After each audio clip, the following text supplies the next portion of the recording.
All right, and welcome back to another episode of the Perspective Podcast. I am joined by my good co-host, Tevin. What it do? Well, Tevin's over on that side. Tevin, what it do? What's good, B? I'm back. Ain't too much, dog. Ain't too much. Getting ready to. Of course, we're here. Getting ready to break down these Eastern and Western Conference Finals after a abysmal two game sevens, some stinkers laid by the Bucks. They didn't really show up, and of course, I think we know that the Suns didn't really show up at all. But we're gonna get into it here. But what were your thoughts about the last round? Some things kind of went haywire, huh? Yeah, kind of, kind of went how I expected it, but it was well, the West was good. The Western Conference was real good and real interesting. The East, kind of the Philly series was kind of dull, but Boston and Milwaukee brought it, so that was good. But you know, I'm ready for the next series. Yeah, that's a fact. Like immediately, like after we finished the last show, that's whenever the news came out about Joel Embiid having like a cracked face and the concussion. Oh so yeah, yeah. so that's so we do apologize for missing that bit of news there. That news came out like literally after we finished recording the previous show. So we do apologize for that. However, I think that's exactly where we'll start. We'll start with Miami and Philly. That was a series ended in 6 games. James Harden had one good game. I think that's fair. I think that's really fair. He had a 30-point performance, and then that was the last of James that we saw. What were your thoughts in regards to that series there in between Philly and Miami? Well, I picked Philly in the upset. I thought Harden was gonna like come out and be James Harden of old since Embiid was out. I was like, all right, he's gonna do his isolation, his the step back jumpers. He's gonna be driving, and we're gonna get that 35, 40 point James Harden. But we didn't get none of that. We got we didn't get nothing from him. We got a person who looked like they were just washed, out of shape, washed, didn't really seem to care in some of Yeah, the games like that I was watching. I was like, man, like, is he even trying out there trying to win, or he just out there to get a check? right. Do he want to be there? It was bad. His performance was terrible. I don't know if it is due to because somebody brought this up to me. They was like, he did have a hamstring injury last year, so maybe he hadn't fully recovered from that. So could be a factor, and that could have played a part in why he probably wasn't in the best shape this year. And I was like, okay, I can see that. But man, if you out there, like, if you ain't healthy and you out there and you playing like that, like, you might as well just tell coach, look, I ain't got it. You might need me want to put somebody else in. Yeah, Cause I'm doing more, because we're going to talk about another player who did the same thing, in my opinion. Like, you doing more harm and uh, good. than good than helping the team. So you might need to sit it down. So, his performance was just, him playing like that just led to them not being able to win because Embiid was already compromised with his situation. So he was already playing with half a Embiid. Yep. So Harden needed to be the Harden of old, and he was just an old Harden. It looked like, but An old man Harden, not right. And if young. this is really him, like the beginning of his decline, like It's abysmal. it's crazy because it happened so fast. But once you look at it in totality, like, okay, he has been in the league since 2008. This is year what, 14, 15, 13, 14 for him. So it's like you ain't supposed to be the same player you was in year 9, 8 or 9 in year 14. So it might just be a natural, decline. But we see players playing longer and excelling at a high level, playing longer, that we just assume that everybody's supposed to be able to do that when it's probably just not possible to do that, Facts. or And on top logical to do that. and on top of it too, in regards to James Harden, he did look washed. I will say that. But what I will say is that, and a lot of people talk about his decline, right? James played a lot of minutes in Houston, a lot of minutes in his totality. If you look from like that Dwight Howard years, which was what 2013, 14, 14, 15. About So 13, I think. Yeah, about 13. so from that point forward, he's been in the postseason every single year. So that's a lot of extra minutes. You know what I'm saying? So I will give him that. He's played a lot of it's a lot of minutes on the body. Right. Now, in regards to him showing up out of shape and hamstring, we can't say nothing about the hamstring. Nobody has said anything. So I mean, hey, it is what it is. But Yeah.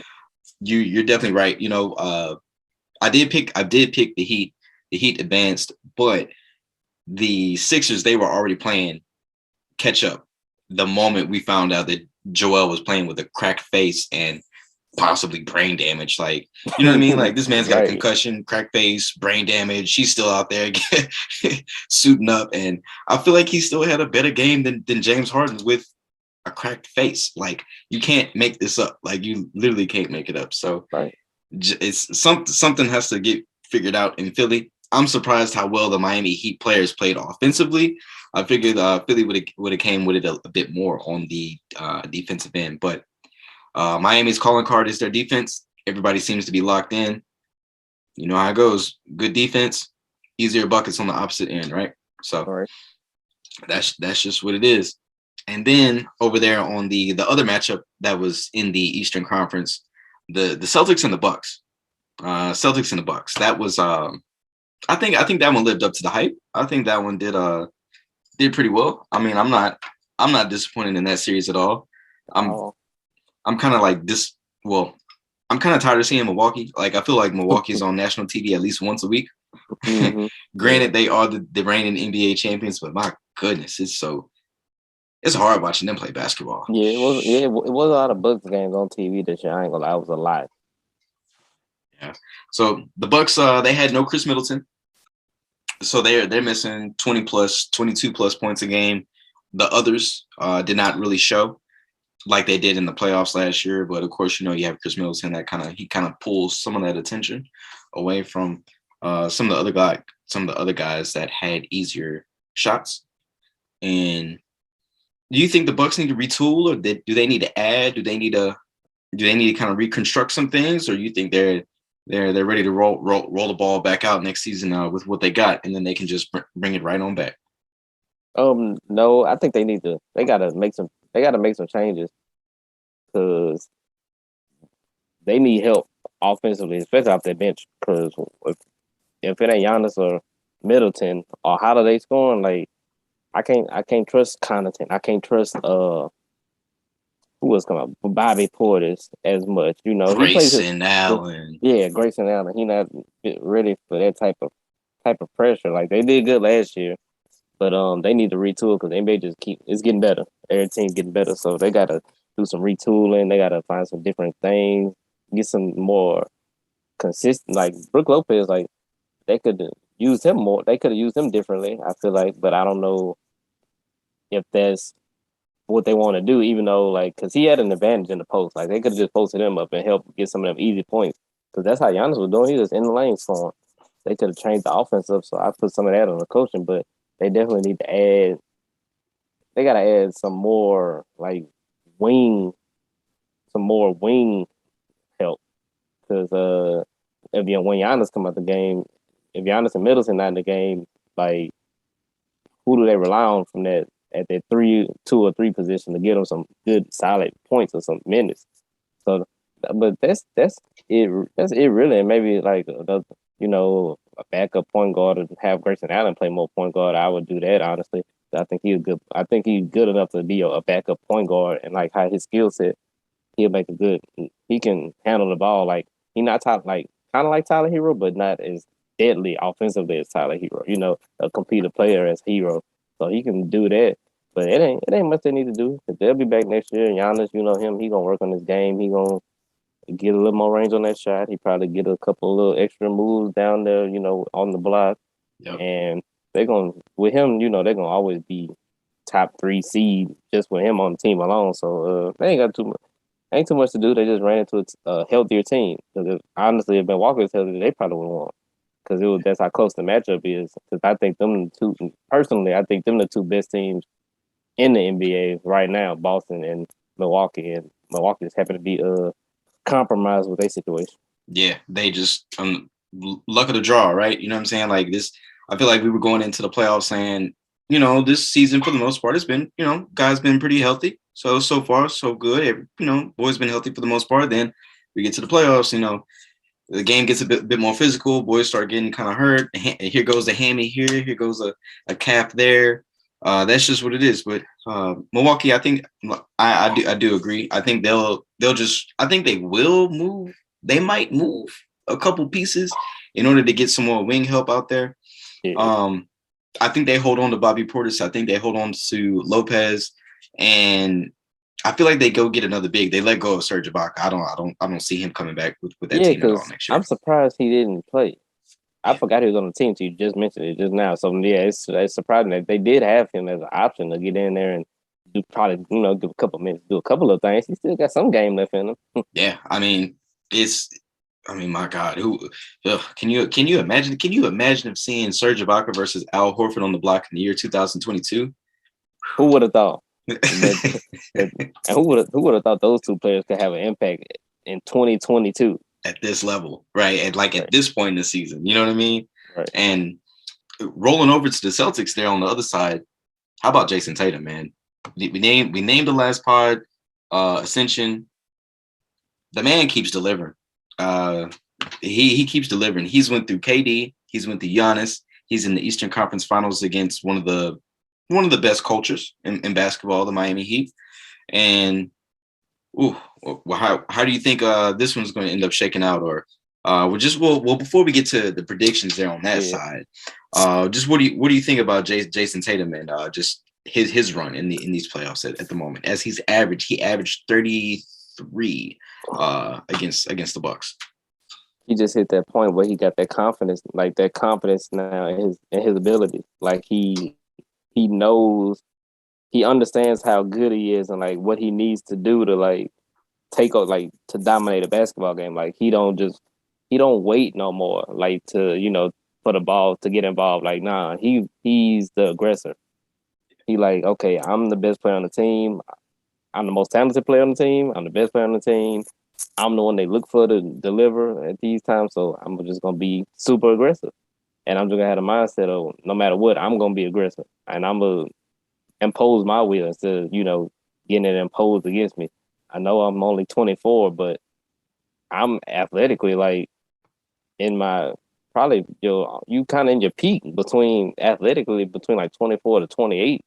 Yeah. So he let me go ahead and take advantage of all this early while these and do all this early, and it's just that confidence and that the coach brought something out of him. When he challenged him, he stepped up. Yeah, and that's what he needed. He needed a challenge. I think Brad Stevens probably was too soft on him.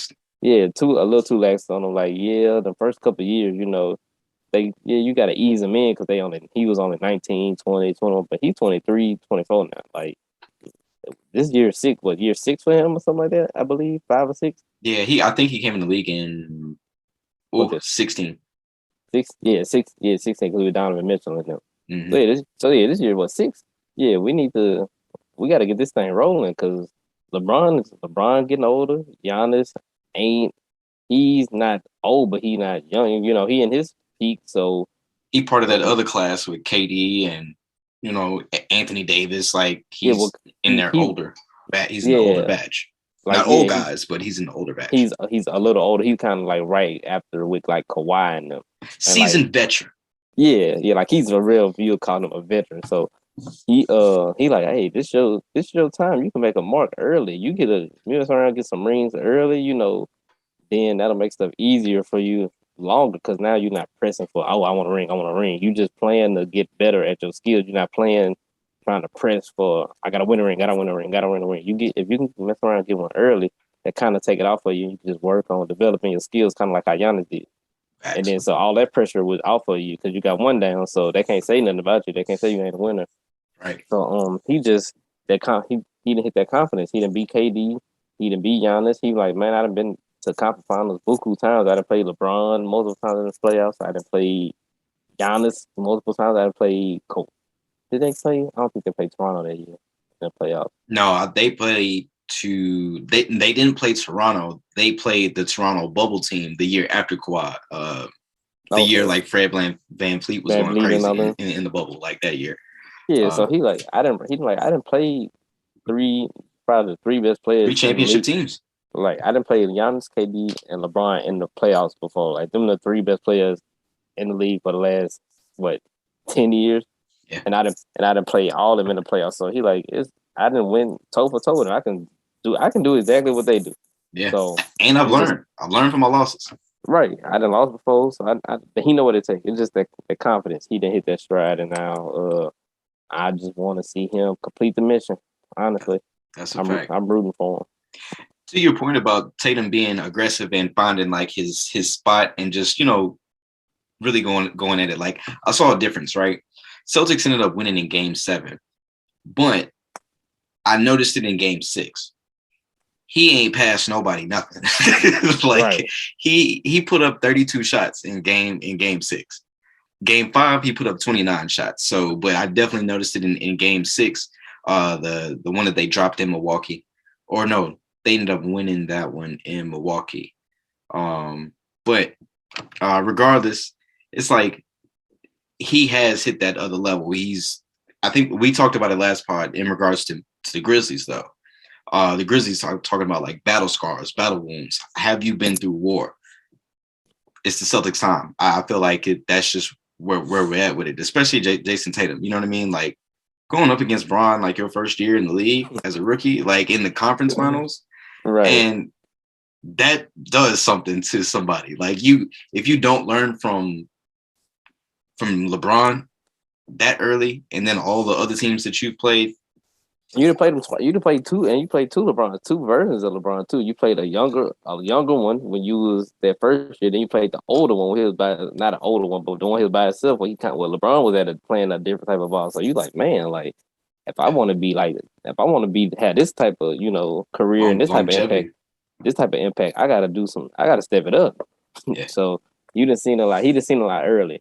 And I had one more thing I want to say. I done forgot. Oh. Yeah, the aggressiveness, because he thinking too. He's shooting 30 shots a game or 25 shots in a game. He like, what would be better? Would it be better for me to shoot 30 shots, or would it be better for Derek White to get 12 of these 30? You know what I'm saying? Like that's how you got to think about it sometimes. What's the better option? Like I'm watching the game right now. He just shot a 3 like with 20 seconds left on the shot clock, like right fresh out of timeout, guarded. So he in that mindset. But like that's. Mode. When you that player, sometimes you gotta be like, and you need to win a game. You're like, look, I would rather go down me shooting 35 shots than the 7th or 8th man on the team trying to get them involved. Pritchard. If Marcus Smart. Like, if we gonna go down with me getting these buckets. Right. Quick note. I have to get a little bit of hate off on Marcus Smart. Game 5 was absolutely abysmal. Bro, I forgot about. Oh my god! Game 5 was absolutely abysmal about how the Celtics. I don't know if they just let go of the rope. Like they literally just let go. They had the game. And don't get me wrong, that was a great individual play by Drew, but it was just a bad overall read by Marcus Smart by like the baseline play, and then after the press conference. It was a play for Tatum on the opposite side of the floor. Tatum was in the corner. He was supposed to hook around the arc of the 3. Yeah. JB was Horford it was going to be a double screen. Horford at the left wing, JB at the screen at the top. Tatum was supposed to come around because it was like 4 seconds left on the clock. And then Tatum was supposed to come around, catch, and put up the shot. Marcus Smart takes the ball. He tries to go baseline. Drew makes an incredible play. I can't even hate on the play that Drew made. But it was just a bad read by Marcus Smart. I think I think it was prisoner of the moment. Then even like whenever they got the ball back, he tried to draw the foul at the half court line, and that was by far one of the nastiest flops I've ever seen. It was so bad. So and meanwhile, Jason Tatum is streaking wide open on the right side of the floor, and that's by far one of the nastiest ways I've ever seen like a team like let go of the rope. Besides that Clipper meltdown a couple years ago in the bubble, but that's a whole different story. in regards to the Celtics, though, overall, they look complete. They look absolutely complete. I think this series that they're in now against the Miami Heat, I think it's going to be an absolute rock fight. I think I'd be surprised if we get games that are like 115 to 108. Like, I'd be surprised if we see that. I think it's going to be like real mid 2000s, 102, 97, something like that, somewhere up in the mix. But do we want to go predictions right now, or you want to say that to the tail end? Well, since we in the East, we finished with the East Conference, so That's a wrap for the East. Yeah, we might as well go to predicted now because we already here. All right. In the East. Yep. Well, since we right here in the Eastern Conference and we're going to go predictions, I got Celtics in 6. I don't think the Miami Heat, I don't think they have enough firepower to be able to really just get past this Celtic team. The Celtics are absolutely locked in. Now, Marcus Smart is missing game 1 due to a mid-foot sprain. Side note, it's been a lot of like mid-foot injuries. Like, I've been seeing that these playoffs. So it's been a couple people that's been dealing with that. But Marcus Smart is out for game 1. Al Horford's out for game 1 due to COVID protocol. But I got Celtics in 6. I think it's just way too much firepower for the Heat. You know me. If Robert Williams healthy, I'm always going Celtics in 5. That's what I'm. Celtics in 5. If Robert Williams play every game, they winning in 5. He changed everything at the rim, and on pick and roll too. Like, he can guard all that. So he changed every. At the rim, he contests every shot. Perimeter, he move his feet. He can stay. They can switch everything. And then I'm also going with the fact that at the end of the day, Boston, the teams are kind of even, but at the end of the day, Boston they got the best player. And with the best player, you're gonna get the foul calls, you're gonna get to the free throw line, you're gonna be able to slow the game down, control the tempo of the game. Yep. They shoot it well enough from 3 to stay in a high scoring game. They play great defense to make it a low scoring game. And you know me, I just don't trust Miami's individual. Like, I don't trust Miami's ability to have a player to make a play to take over consistently to win games. Jimmy's good, but I never really put him up there as somebody who's gonna just take over the game and just be able to be the. You don't give JB the ball and say, "Take me home." Yeah, He's not gonna upstage somebody that. To me, he's not gonna upstage somebody that you would say is better than him. Not too often. So, and another thing is Kyle Lowry. I don't know if he's playing tonight, but he's been playing terrible. He is out tonight. Okay, that's probably a good thing because if he's been playing horrible, and he really been hurting them more than helping them. That's why he's been playing hero so much. But Miami I ain't gonna lie, they got a chance. But even though I'm picking a 4-1, like, they're gonna be some close 4-1 games. There ain't gonna be no blowout. Yeah. I'm picking a 4-1. I think Boston just gonna I think that, like, we got through Giannis. That's probably the hardest player we're gonna have to deal with. So if we got through him, we got through KD, like, this, like, we can do this. We should be able to do this. Like, I'm just going Boston. You know me. I like Robert Williams. I'm going Boston. Yeah, I'm not mad at that at all. I mean, Miami is I think they need I think Jimmy Butler and a lot of, we're going to talk about like number 2s and, you know, like the next best guy on each team. But Jimmy Butler is a really good number 2. They need a number 1, in my opinion. They have all the other pieces around, but they need a legit number 1. So until they get that, I think this is the Heat ceiling, is conference finals. The bubble is the bubble. Like, anything could have happened there. You know what I'm saying? And who knows what really like legit happened to boys down there in the bubble. But yeah, I got Celtics in 6. You got Heat and you got Celtics in 5. If Robert Williams play every game, if he hurt, they'll win in 6. But I got them 5. Straight up. And so that moves us over there into the Western Conference. I ain't gonna lie to you. Can we talk? Let's please talk about the man. Yeah, well, yeah. Let's go ahead. No, go ahead. Which one? Which one? I wanted to say the best. I had to say the best for last, but now we got to get into this first. So that definitely leads us to Phoenix and Dallas, right? Yeah. All right. So I'm gonna just go ahead and set the stage, and I'm gonna give you that isolation. The Mavs in the upset. The Mavs in the upset. They win in 7 games over the defending Western Conference champions, the Phoenix Suns. They downed them. Phoenix did not show up in Game 7. It was a complete blowout. I believe the Phoenix Suns had 27 points at halftime of an NBA game. There was no shortage in the game. There was no stoppage in the game. They had 27 points. Luka Doncic, he had 27 points by himself in the first half of Game 7. That spells doom for the Phoenix Suns. That is the floor. You got the ball. ISO mode, you go. I'm gonna start with Dallas. I'm gonna give Dallas credit. They made all the adjustments. Starting with Love. Yeah, Jason Kidd made an incredible adjustment. He was the first coach in a long time that finally. I think he watched the podcast and he listened. Definitely did. I think he did because he was like, man, you know what? If we make Chris Paul go left, we can corral him because he don't pass as good as his left, and he never finishes with his left hand. If he go left, he gonna shoot a contested jump shot, and I think he listened because that's exactly what happened, and that changed the whole pick and roll coverage, and that threw. And as soon as they did that, like you saw it in Game 7, like I saw it more clear in Game 7, it threw off they Phoenix whole like offensive flow. Yeah. Once he went left, it was just like, okay, I'm just gonna dribble and look, and I really don't know what I want to do now. And he did that like a lot early, and that threw him off. So kudos to him. But they were doing that, and they did that after a couple of games. They started making Chris Paul go to their left hand, and that threw him off. Shoot, Dinwiddie, role player stepped up. Dinwiddie stepped up big time. Hit big threes.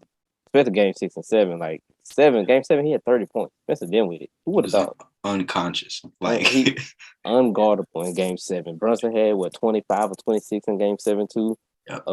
But that Game 6, both of them, yeah, the role players stepped up for him, and Cleaver stepped up big. He was able to pull Ayton away from that basket, so Luka could have them drives to the lane. Finney Smith knocking down jump shots, playing good on both sides of the ball. Bullock making shots, timely shots, and you know how inconsistent he can be. But he stepped up and made some shots. But at the end of the day, the Mavs, like you see clearly, they had the best player, which I knew they had the best player, but I was like, I didn't know he was gonna be able to beat a whole team that. Like the way he controlled the game, controlled the pace. It's like he knew going into Game 7. He was like, I know we gonna win, or like I know I'm gonna just dominate tonight. He's shooting step back threes, smiling, laughing, pointing at the crowd, flexing. He getting them switches. He getting to the goal whenever he wants to. You see he got that little mid range. He got the little mid range turnaround, and he got that little mid range one legged jump shot. And when he hit net, like it's a wrap. You ain't no way to guard. You in hot water, my boy. Right. And if you little, no matter, he can put you in the post if you little. If you hit size, he put you in the post. He's strong. Like, bro, offensively, he up there. Like, he got everything offensively. So, yeah, they had the best player. And then when it comes to Phoenix, they just laid an egg, bro. Like, I don't know how long I've been watching basketball, but I've watched it for a long time. At least 20 years where I can like remember stuff. I've only seen 2 other like games. I don't only can remember like 2 other games that was like that bad from my personal watching. Like I remember when the Lakers lost to the Celtics in the game. Was that a game 6 or 7 when they lost in the finals with Kobe? They lost by like 30 that game. They lost by like 30, I think. I think that was a 6. Yeah. Yeah, whatever game that was one of them because I watched that game. I'm like, they just gonna lose tonight. Like it was apparent at the beginning. They was like, they got to get whooped. Yeah. And then the LeBron Heat when they went to the San Antonio and San Antonio, the last game of that series, San Antonio. The air conditioner game. No, the last game of the series. Well, San Antonio just shot them out the gym. I think they won by 26 or 28. Was that the one when Bron had like the double cramps? That was a regular game. That was like everybody was healthy, but that's the game. The Spurs were like 17 or 23 that game, something crazy. But I remember I was watching that game. I was like, oh, it was over early. Patty Mills made like five good threes. I was like, yeah, it's going down. Championship Patty, man. And then I think because that was the same series. Danny Green was going crazy. He made the Yeah, most threes in NBA history. That was that series. yeah. Uh, but man, I knew from the beginning something was wrong. Cause okay, I might get to do my blame first. First of all, I'm gonna blame Monty because I'm watching it from home and I can see the little stuff going on. I'm like, okay, first of all, y'all, okay, it's early. Y'all down 15-5. We need a timeout. I don't think he took one. Yep. They was down like, but they kept getting down by like 12 or 13. I'm like, no, no, no, no, no, no. Once we got that thing down to 6, once it got back up to like 8 or 9, before it gets back to double digits, I'm timing out every time. And I'm Yep. talking, hey, y'all playing around. Like, do y'all know this game 7? Y'all know if we lose, we don't play no more for the rest of the year, right? It's a wrap. You got to hear about it the rest of the summer. And ain't no bonus. Y'all gonna get y'all playoff bonus next round if y'all Yeah. lose this round. Y'all know that, right? Like Right. y'all playing for something. Them checks stop. Right, because they came out like they wasn't playing for nothing. And I'm like, bro, like, what an urgency. They had no urgency. And Zero. then that's from him. That's just from him. Because I'm like, okay, they ain't playing with no urgency. You need to time out. You need to get in somebody behind and be like, hey, I ain't about to go home because y'all want to bull job out here. Like, that ain't what's going to happen. So I give him his blame. Number two, but this person, Chris Paul, he probably get the most blame out of me because I'm watching him too. I'm like, he not being aggressive at all. Either he was hurt or his feelings was hurt. Something was hurt about him, maybe. I feel like.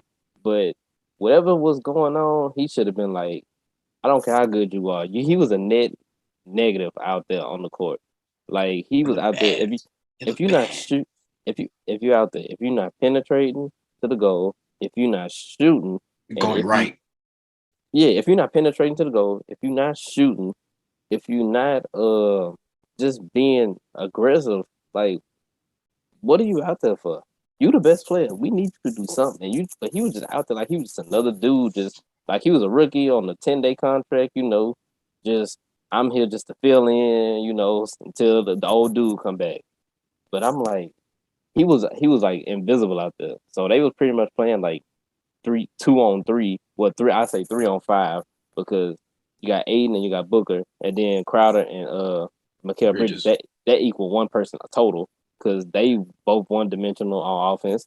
Yep. So I'm like, y'all out there playing 3-on-5 because Chris Paul, whatever was wrong with him, he should have been like, Coach, I need to be out the game. Or Yeah. Coach should have been like, hey, you gonna come sit over here because you ain't doing nothing. I would have threw campaign in there so fast when I saw him that Yeah. because he wasn't doing nothing. I'm like, bro, like do something. Like you Chris Paul is supposed to be. The I point think guard. You're supposed to be the point guard. yeah, Like, this game 7. I need some energy. I need something. I would have took it, man. I would have took him out. I would have yanked him so fast if I was money. If he not gonna come tell me I need to be out, I'd have yanked him.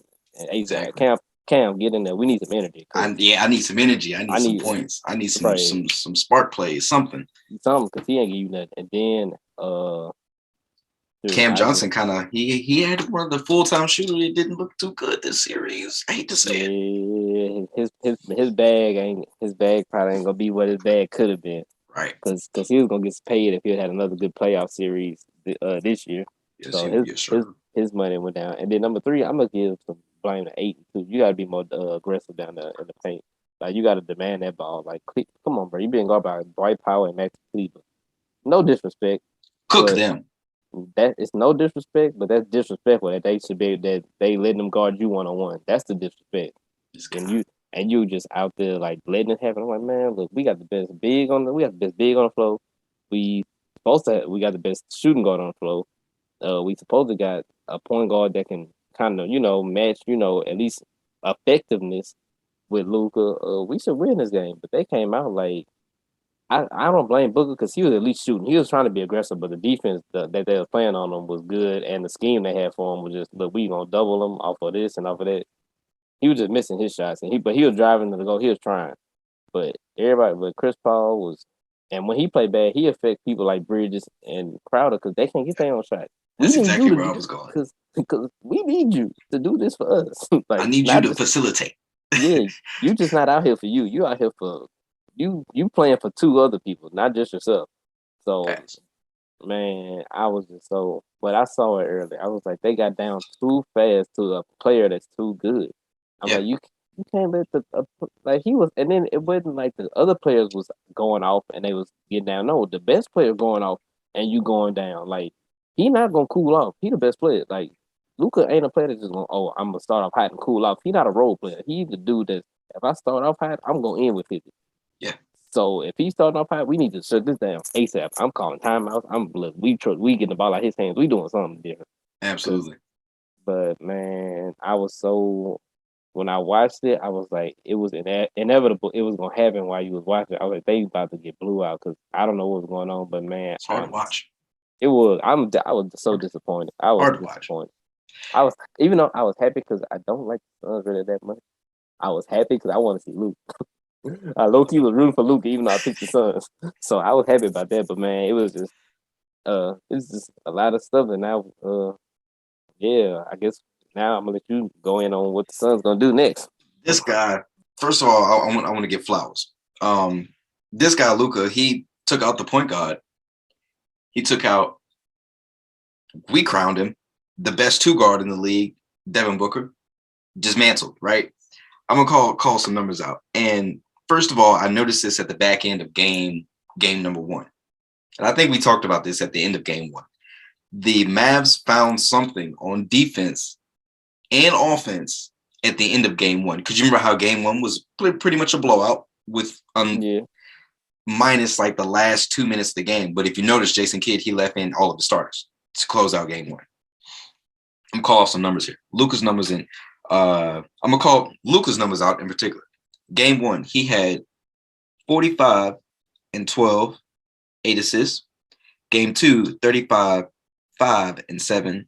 Game 3, 26, 13 and 9. That's whenever they started winning.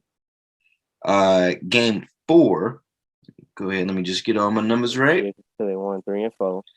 He had 26, 7 and 11. Game 5, 28, 11 and 2. Game 6, 33, 11 and 8.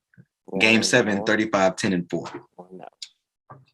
This man is this dude is cooking. Like, somebody has to put a stop to this. I don't know if the answer is Ja Morant. I don't know if the answer is Zion Williams. I don't know. I hope the answer is Steph Curry and Klay Thompson, because I would hate to see a repeat of this Mavs team. Feels a little bit like that 11 team that took out the Miami Heat. Like, Dirk was just in his bag that year. Luka is a whole nother level of greatness. And in regards to the Suns, Chris Paul looked so bad after game 2, like definitely game 3 and beyond. Whenever, especially the Mother's Day game, after whatever happened in the stands with Chris Paul's family and that, I call myself that crazy fan, that wild fan. Chris Paul was never the same. Now, what's interesting is after that game, after game 7, somebody mentioned something. I saw a couple, little reports from the reporters that were at the game, and they were saying Chris Paul was kind of limping over there on his left side. Oh yeah. Somebody asked him, "What's up with your quad? Is something wrong with your calf or your left calf, your left foot, your left quad?" He said no comment. Once again, and now this is just me, so I'm gonna take it a step further. I'm assuming things. We all assume things. I could be wrong, but hey. We're here to do a show. Chris Paul might be hurt again, and I think it's just his luck. He's just somebody that's just habitually hurt, and he just can't get past the hump or the hill. Or you got to put this man in bubble wrap. Like, he's got to play like 22, 25 minutes a game, and if not, he's just going to get hurt somewhere along the line. I hate it because Chris Paul is he's one of them dudes that whenever we were growing up, as like, junior high school, like, he was one of them. You know what I'm saying? Like, he was the bar for point guards for like 10 years. Like, he from 2005 to 2016. He was like the 15. He was like the bar for point guards. Like Chris Paul was at the top.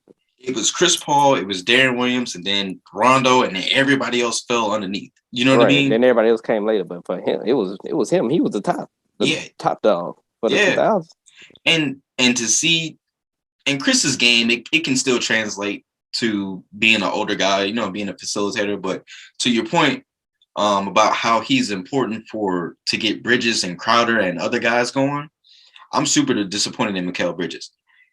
Who was guarding him? I tell you who. Nobody important or no defensive stopper.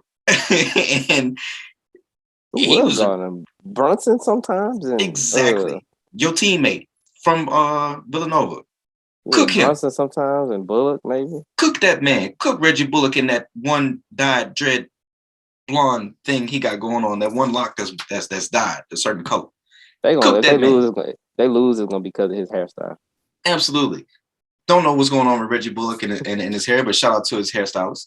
I'm sure that young lady or man is getting paid pretty well. But aside from that, like, this was upset of the playoffs. I don't think anybody had this on their bingo card. If you did, hey, I might need to know if you got this. Like, what's really in your bag going forward. If you got any tips, let me know. Shout out to FanDuel. Also, the Suns, they have to figure some things out. You sent Chris's contract. Chris is getting paid a lot of money. And another point, for Chris should have gotten DeAndre Ayton the ball in the post, because I mean, he was cooking. We talked about in the last round how he really got that mid-range, that post block jumper going. Now, I will say this. We happen to have a whole lot of cap room in Chicago. And you know what I'm saying? I think the powers that be in Chicago, they should, make a phone call to Mr. Ayton. And you know what I'm saying, get that man his bread. Now, if that doesn't happen, hey, I understand. We got some other things that we could do. However, I mean, y'all gotta offer. I mean, we can do I'll take a Vucevic and Lonzo package for Aiden. I mean, hey, that's this. I wasn't even going to talk about Lonzo, but Lonzo is still actually recovering from that knee injury. And I heard they say it might be worse than what they thought. So at this point, I'm thinking kind of like this may be a botched surgery. You know what I mean? I'm thinking he might have Brandon Roy knee. I know. And that's my other thought to it, but I hope not. Let's knock on some wood for my guy.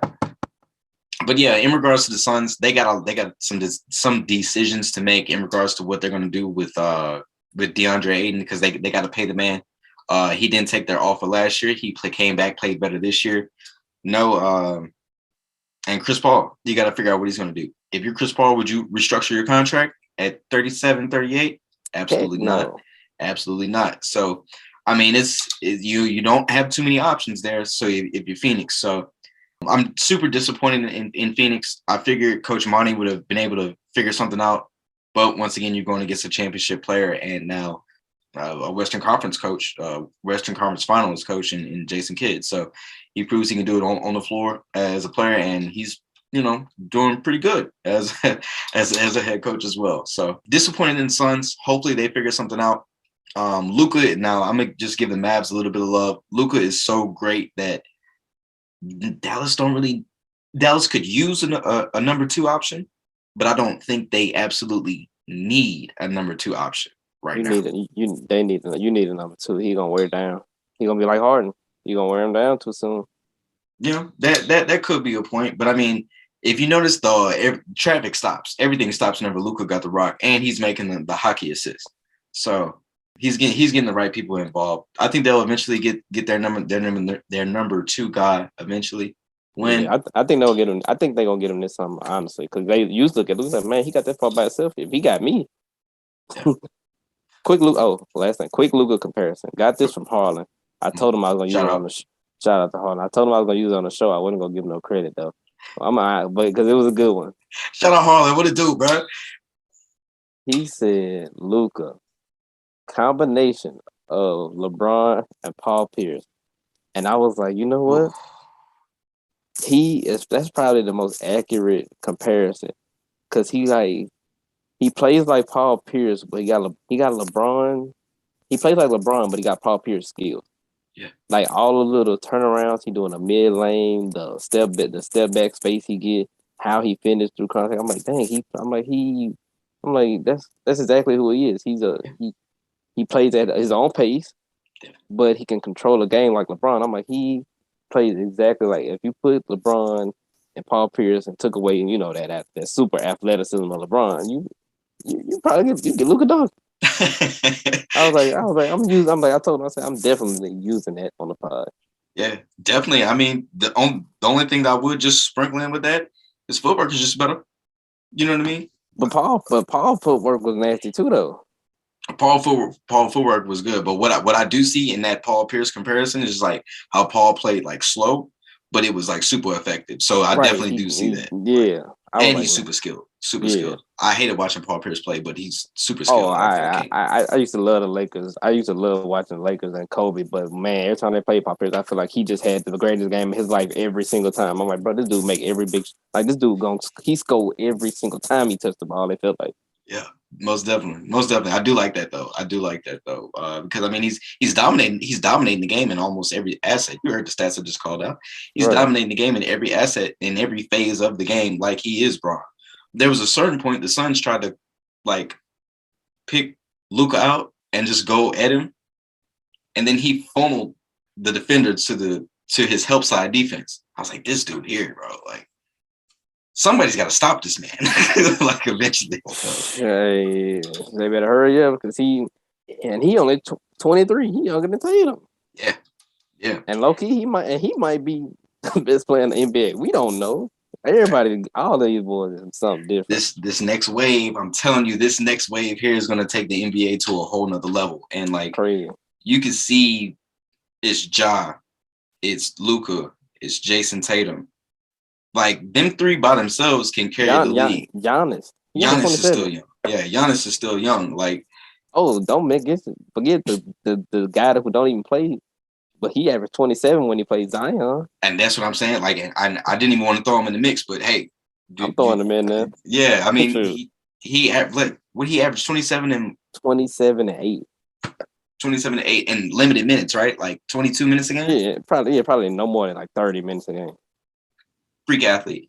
So those four guys really just by themselves, Tatum, Luka, Zion, and Ja, take the game to a whole nother level. Take the game to a whole entire other level. Plus, you still got guys that we still love that we haven't seen. Kawhi Leonard's still missing. Right, he come back healthy. He's still a top 5 player.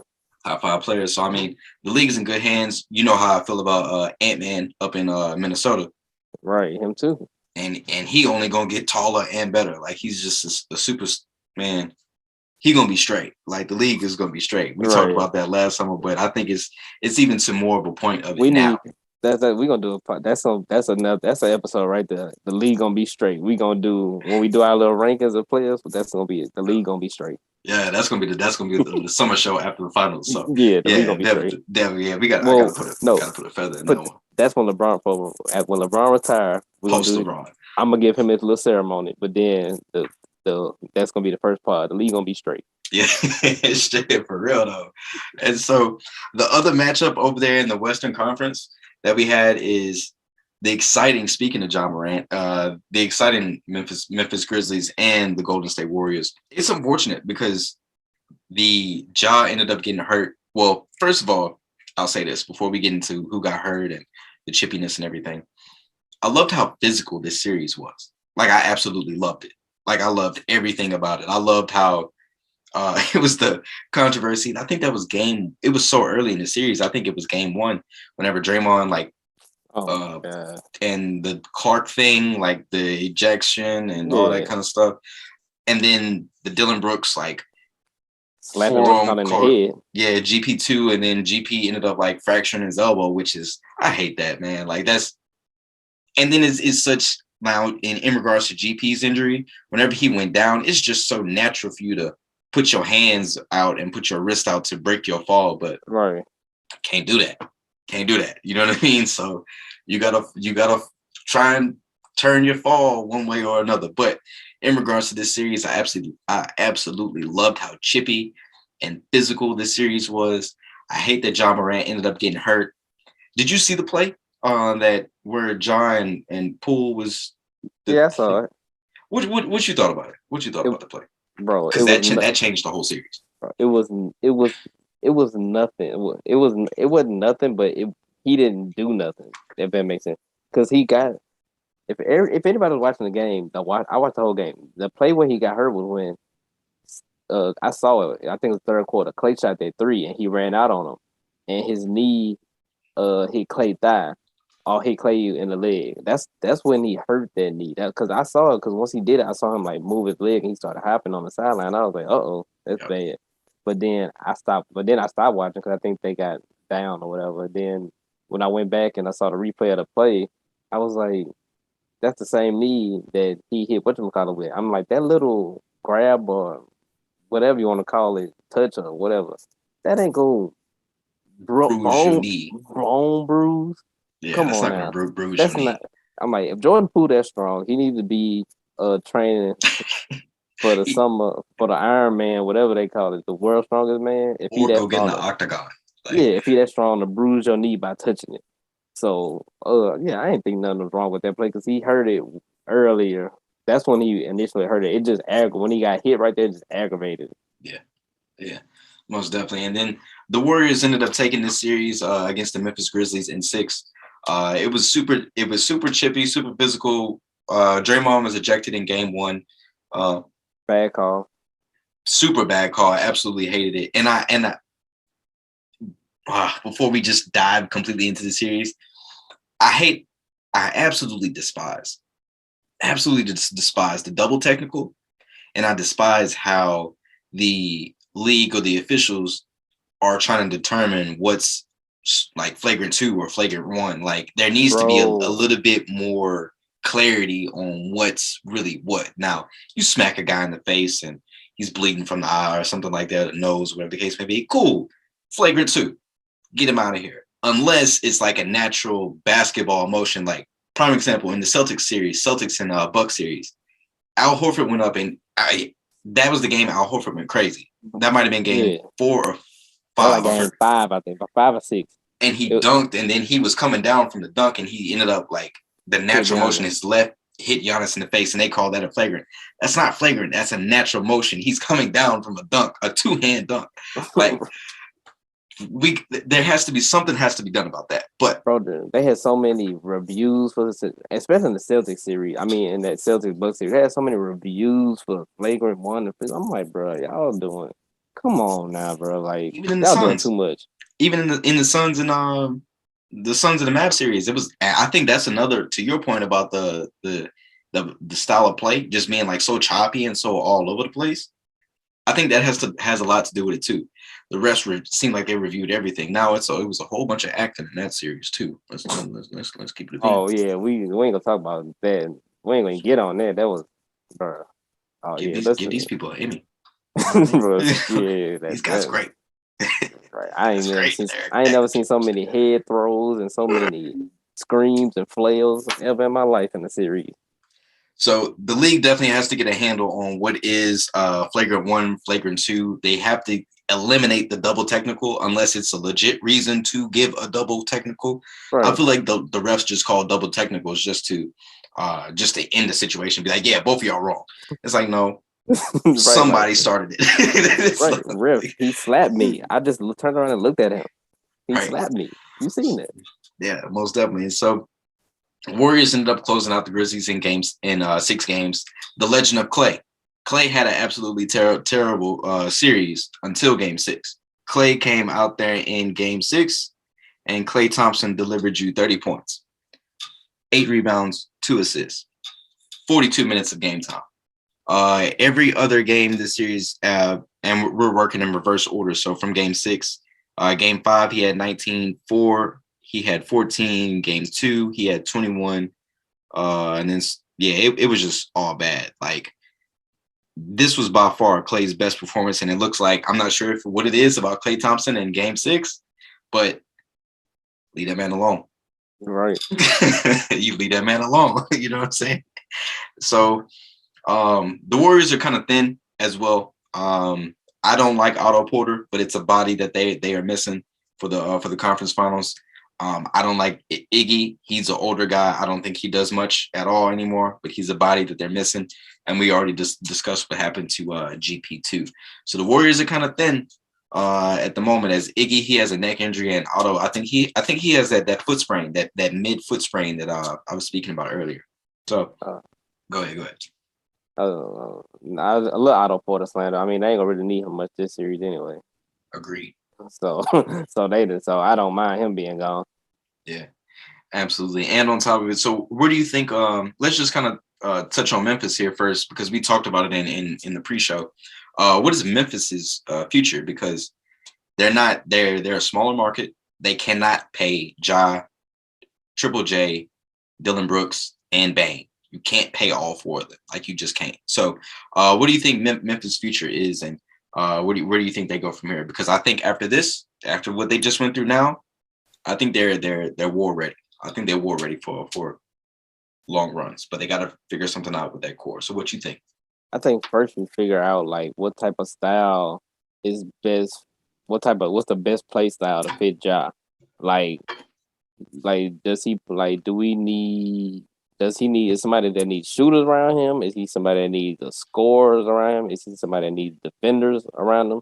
I think you first of all you figure that out and then figure out what the coach, figure out how the coach gonna implement that into the game plan. Like what's the best for him? What would get the best out of him as far as personnel wise? And then after that, that's when you start making your decisions on who you try to get, who you try to re-sign. But personally, I'm thinking I don't know if they second and third guys are good enough to have Ja be the number one and then help him win a championship.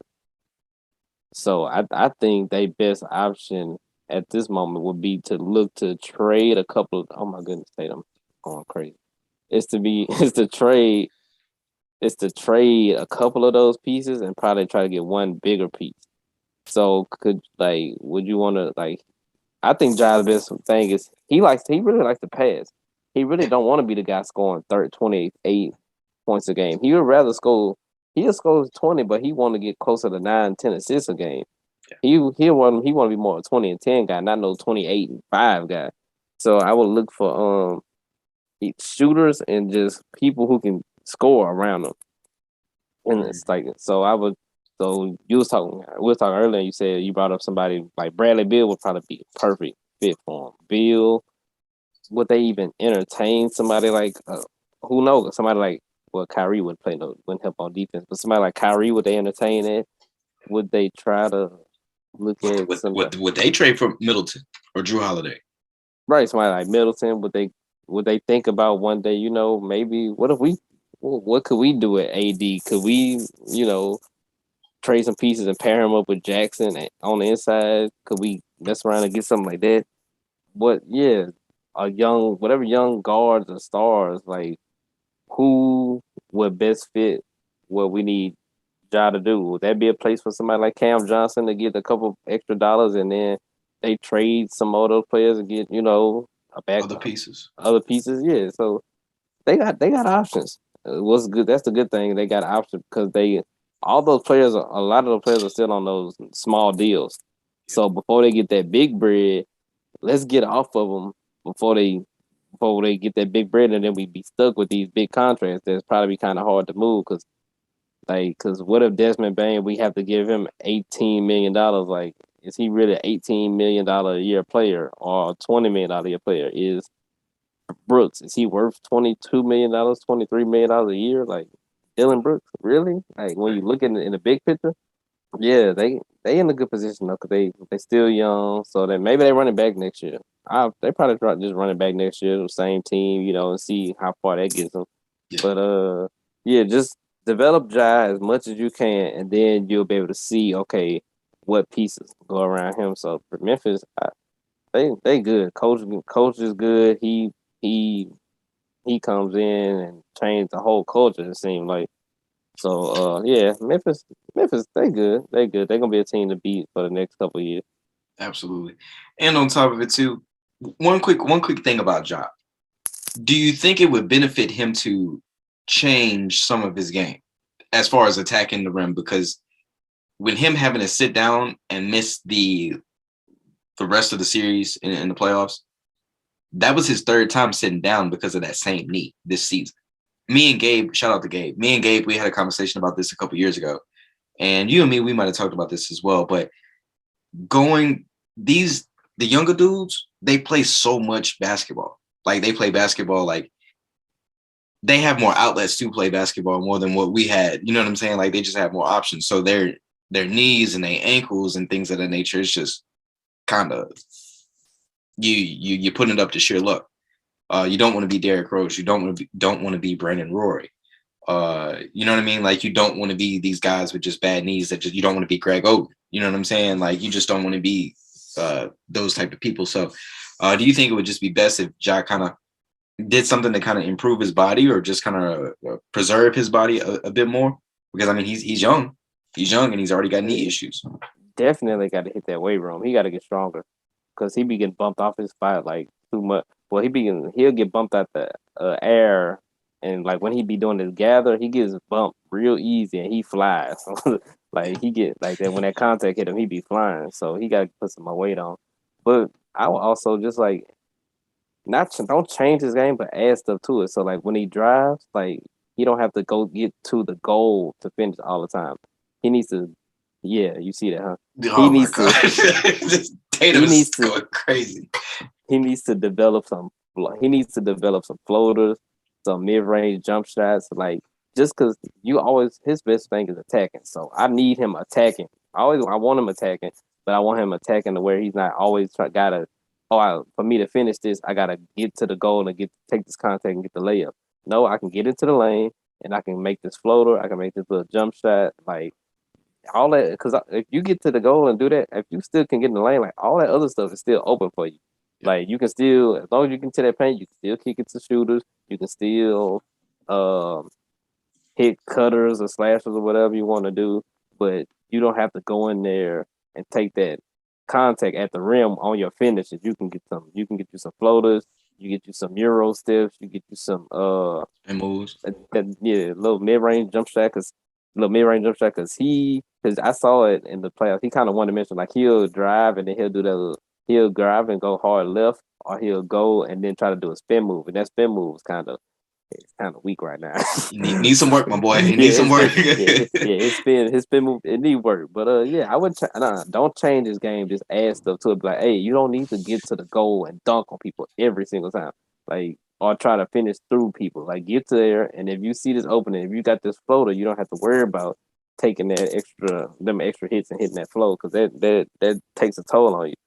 So I just put on some weight and improve those things first, and then later, that's when you try to extend his range on his jump shot and all that. But those are the things I think would be the best, the more easier things to correct or to improve his game. Those would be the simplest things that he can do, in my opinion. Agreed. Yeah, he puts on some weight and he just gets a little bit more. Watch some Tony Parker. Tony Parker. Have your options, like get your options. You know what I'm saying? Because every time you go to the rim, it's always you don't always necessarily have to just like you say. You don't have to finish over somebody 6'10", 6'11", 7 foot. Like you don't have to do that. Like dish it to Steven Adams, dish it to Clark, dish it to Bane. You know what I'm saying in the corner. Triple J, I don't know what's up with Triple J. Like he gets rebounds and then he just like floats out to the 3-point line. I don't understand that. I think depending on what they do with him, how they develop him, I think he's gonna be on that trade block soon. Because to me, it looked like his natural thing to do is float to the 3-point line and shoot threes. He just want to be a stretch float. I'm like, you 6'10", sir, get your behind where you supposed to be. 2 feet in the paint, my boy. Right. So yeah, all right, yeah, I'm off Triple J now. Yeah, so that pretty much that wraps up that series breakdown. And one last thing before we get up off of this. If you're the Sacramento Kings, do you reconsider that deal you just gave Mike Brown? No, because who else would want to even coach your team? Fair point. Like, cause I'm thinking, if Mike Brown was your best option for a young upstart team, you didn't have many options. Bro, many good options.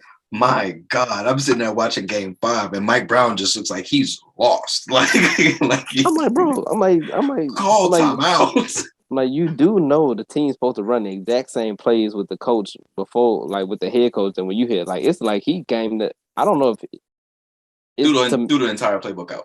Yeah, that's what it looked like. I mean, that's what it seemed like. Even though we might be 100% wrong, but that's just what it seemed like. Because I'm like, they shouldn't be this off course. That you run this you gonna run the same exact plays. You run the same exact sets when you got another coach. Like a coach being gone should not make your team go look like that. Because I'm like Luke when they had Luke Walton, they did not look like that at all.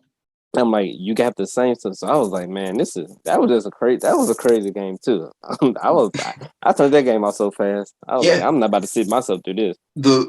the Grizzlies. If you did not see Game 5, the Grizzlies were up in the first quarter, right? They were up big. Let's just call it 15 points, 15 plus points. They were up 50, and in then the third quarter. then before we get to the 50 piece in the third, the Warriors actually cut it to like 3 point. It was like a 3 point game, and at the end of the first quarter or second quarter, something like that. Then once again, this is phrase of the day: the Warriors just let go of the rope, and Mike Brown did not call timeout. Jordan Poole literally had like 4 straight turnovers or 5 straight turnovers. Mike Brown did not call no kind of timeout.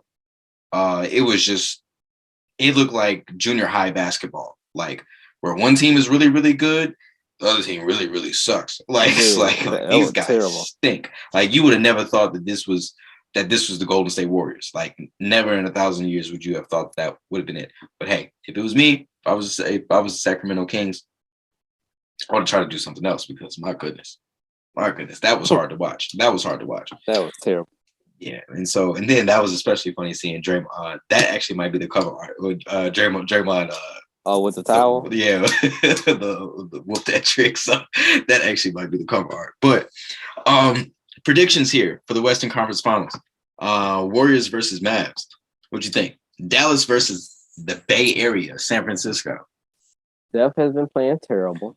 Ever since he's gotten that record, he's been kind of yeah. Ever since even before then, when ever since he was pressing to get that record, he's been terrible. Yeah. Shooting the ball. So he's been playing terrible. Clay had one good game. Jordan Poole has been their he's been their savior on the basketball court because he had so many 30-point games. Like he just a different animal now. I got to go. With all that being said, I got the Mavericks. Oh boy. Got the Mavericks going down in 6. I got Warriors 4-2. I think Luka gonna get 2. I just think Golden State that shooting. Like I don't think Dallas is gonna be able to guard that 3-point line. Like not with all that motion. That it's gonna be too much moving, too much running. Luka's gonna get multiple bodies through at him, but unless he gets them switches, but he gonna have, of course, Wiggins gonna be on him, Kuminga gonna be on him, Draymond gonna take him some time. So he gonna have they're gonna get physical with him. I don't think they're throwing bodies. They're gonna be physical. I think they see that you got to be physical with him, and I just think that they're gonna finally hit their little stride. At least in this series, I think Steph gonna get back to being Steph from the aggressive, efficient Steph that we used to see because he's shooting 80% from the free throw line. I'm like, well, he's missing a lot of free throws. A lot of free throws. He's starting to look human. You know what I mean? But this season, he's definitely looked human. That's what I got. I got Warriors in 7. I think 7. Whoa. Yeah, I got Warriors in 7. I think Luka carries over this momentum. Over in Luka and the Mavs, they carry over this momentum for quite some time. But at the end of the day, this is an offense like the Mavs have not seen at all this postseason. They played Utah. You know how I feel about Utah. And they just went through a Suns team that needs Chris Paul. Chris Paul is the engine that makes that Suns team go. And Chris Paul definitely was not himself. A lot of that motion that you're talking about, Draymond gets a lot of things going. Steph gets a lot of things going. Clay is, he had a good game. Hopefully this carries over into this round of the playoffs. I got Warriors in 7. I think the Mavs just end up running out of gas. They're not war ready just yet. Yeah, I just thought about this. Luka, he the new LeBron. He breaking teams up. Utah about to break up. The Suns about to break up. Yeah, if he be Golden State, they might break up. He is. Yeah, he LeBron broke up all them super teams in the East. I think Luka is the new Terminator. He breaking everything up. Yeah. Luca is the Terminator, and either you get down or you join. You know what I'm saying? It's really one of those. It's like you give up the info or you walk the plank. You know what I'm saying? He about that. He about that. Everybody going to the Eastern Conference. Yeah, absolutely. And I mean, unless Ja and Zion get healthy, it just might be his conference Right. for the next 10 years, unless the Celtics sweep in and give him that bag. That would be the only team I was seeing going to. Mark Cuban, it ain't a check Mark Cuban wouldn't write. Right, exactly. Mark I Cuban. guarantee you, it ain't no amount. You ask him what else, ain't no amount he wouldn't write to keep him. I think even if it took Mark Cuban to borrow money from Jerry Jones, he would do it. Like, not saying that Mark Cuban needs to borrow any kind of money from nobody, but if he had to, I'm guaranteed he know who to call. Facts, ain't no Luka, ain't no way if he leave, it's never gonna be because of money. Yeah, it's got to be because of something else. You're absolutely right. I think ultimately, we end up getting a matchup that I've kind of been wanting to see for the last couple of years. I think we get Warriors and Celtics in the finals, and I would have loved to see the year the Warriors played the Raptors in the finals. I would have loved to see that Celtics team against that Warriors team. Well, that Celtics team that they have, was that the year with who they had on that team that year? That wasn't the Kyrie year, was it? That was the Kyrie year. Oh, Lord. Mm-hmm. I would have loved to see that. Okay, well, yeah, now that I think about it, yeah, that would have been. I would have loved to see it that year. That was 19. So, yeah. I definitely would have loved to see it. But I think that's the matchup that we ultimately get this year is Warriors and Celtics. Who knows? We'll see. We'll watch it all unfold. Currently, the Heat and the Celtics, they are at halftime. It is 62-54. Jason Tatum currently has 21 points at halftime. And only two people on the Miami Heat are above double digits. Jimmy Butler has 14. Tyler Hero has 15 off of the bench. So tomorrow, we got the first game of the Western Conference, Warriors and Mavs. And so we'll see how all that shakes out and determines. Just a couple more notes here before we get up out of here. Draft lottery. You want to talk about it real quick? Yeah, we can. Who got the number one pick? The Magic? Magic have the number one pick. It is their first time with the number one pick since picking up Dwight Howard in that draft. That's the Mavs. The Pelicans ended up with the number eight pick. Houston Rockets with the number 3. I think the Rockets actually have a good chance. They may actually be able to pick up a pretty good prospect. Right. Those, yeah, because I'm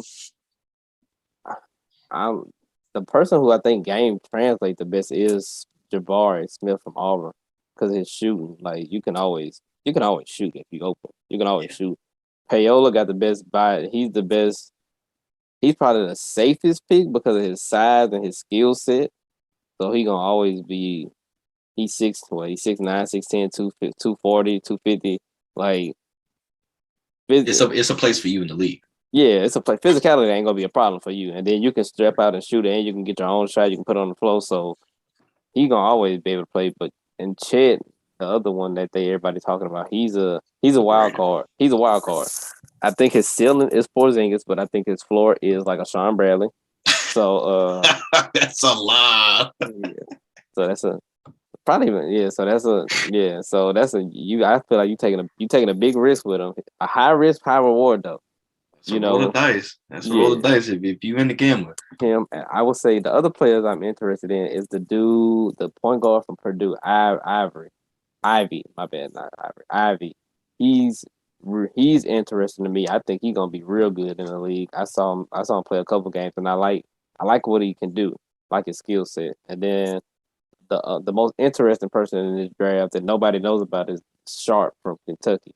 He didn't play no games at Kentucky, but they got him as a top 5 best players. He's in the top. They got him in the top 5 as one of the best players available. So I want to see what he looked like in like all the drills and the scrimmages. See what his shot looked like. See what his playmaking looked like. Because if you that high and you and nobody seen you play, remember Kyrie played 10 games while he was in college and was a number 1 pick. This dude ain't played none. And they talking about him being a top 5 pick. So, I want to see him, and hopefully hopefully, one of those players I just named can do something so they can drop to Portland, and we have help with Dame Right. and New Orleans too. I want them to get somebody good too. Yeah, let's one And time for the Lakers, I want to see them get good. one time for New Orleans. Hopefully they get a good prospect and they can just build on to what they have, and hopefully we get Zion in the mix next year too. So, two more things I just want to just point out here. These are reports from Shams. It seems like Shams has all the news before Woj now. He seems to be the guy. The NBA is considering and discussing a new competitive event after the success of the play-in tournament. They're looking into adding this in the 2023 and 24 season. Now, what that exactly would determine or how that would shake out, still kind of being reviewed. But if you having like an in-season tournament, what do you do? Do you just like you give the guys like 2 weeks off? Like you give them the play-in tournament, then All-Star break? Right, like is the tournament like is it conference versus like is it like the Eastern Conference tournament and the Western Conference tournament, or is it like a inter conference, like where you East versus West, like They're what's still the all breaking all that down. yeah? So I don't know. I don't Yeah, know. They'll find something and they'll get somebody. They got some smart people working on. They'll get something together and throw something together. absolutely. And then one last thing, and this is something that I'm for it. I agree with it. They should implement it now. The NBA is eyeing a take foul change. So the league is discussing a rule that would award offensive team one free throw and possession on a take foul. So in a sense of a clear path foul. So if somebody has, the ball's poked loose and what I'm saying, your team has the offensive advantage instead of the defensive guy just taking the foul and what I'm saying, your team take the ball out on the side or whatever the case may be, your team will now get a free throw, you get the ball, let's keep on hooping. So that's something that I'm for. I think that they should implement this now or at least to start the finals. But it is what it is, so to be determined. But I'm thinking about that now. They're gonna have to play a guessing game. Like, was this really a take foul? Because say for instance, somebody like, okay, I turn it over, and then I act like I quasi, stay in front of my guy, do some moves, a little quick, but then I foul him. Like, is that considered a take foul, or would that just be Oh, like a regular foul? Like, it's gonna be some stuff because like if I turn it over and then if I turn it over and then I like kind of cut them off, kind of, but not really. But then I'd be like moving my hands like I'm guarding them, but I'm really not because I'm really trying to foul, and I just reach in and foul. Like, what's gonna be that's gonna be the little line they gonna have to draw. Like, how do you determine what was a take foul now? So yeah, I mean, I want it, but I just know it's gonna bring a whole bunch of extra questions on stuff on certain calls. agreed. So they're gonna put in some kind of language in there to make it to blur the lines or make it gray or whatever the case may be. And this is just one thing because you know how like my mind just works. It's just be crazy. The aliens pull up on planet Earth. Who is your starting five that you pick? They want us to, like in the league right now. They want us to hoop. Yeah, Okay, like we playing an NBA game or we playing street ball. NBA. Okay, I gotta take. I only get five. Five. We can go seven. We can go Oh seven. no, Pick no, your no. pick your Well, best seven. people. I do five. I ain't got. I'm taking a NBA game. So this got to be like a team. Am I taking this to five best people or a team? Your five that's going one That game to could. save the planet. That could. Okay. Okay. Well. Okay. I do it. Current players. Giannis, LeBron, and Durant gotta be out there. So to compliment them, I would have to do. Dang it, You got a lot right there with just those three. But they could use some help. I'm gonna do Kawhi because he can guard some people on that perimeter too, and I'm gonna go with Steph just because that lane gonna be open for Bron. Even though I want to take Lucas so bad, but I need that Steph guaranteed knockdown 3-point shot so that lane could be open for Giannis and LeBron to just dunk. See, I was actually gonna swap out Kawhi for Luka, but that is my exact five. Like that is my exact five. I was gonna swap Kawhi for Luka. You know what I mean? Steph, Luka, KD, Giannis, Bron. Giannis can be my 5. Absolutely. Absolutely. And LeBron and KD, they'll get some rebounds in there somehow. So yeah, I think if I had to go with a 5 that I think can be any 5 that. Now the Steph thing questionable though, because I think I could switch him for Luka easily. Because not easily, but I can make an argument to switch Luka. Oh my God, Grant Williams kicked in the face. But I'm gonna go with that 5. Oh man, he just got kicked in the face. Then he got kicked in the face and a foul on him. Right? That's hard. That's hard though. That's hard though.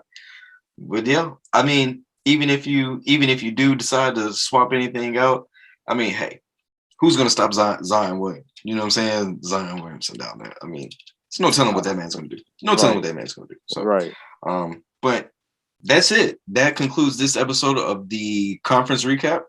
The second round recap and conference preview, if you will. I want to thank everybody that's tuned into the show. Everybody that's tuned in, you are guaranteed the best humans on this planet. And I thank you so much for tuning in. Share it with a friend, family member, coworker, all that good stuff. You can find this podcast on Spotify, Apple, wherever you listen or watch. And so until next time, y'all, thank y'all for tuning in. Peace.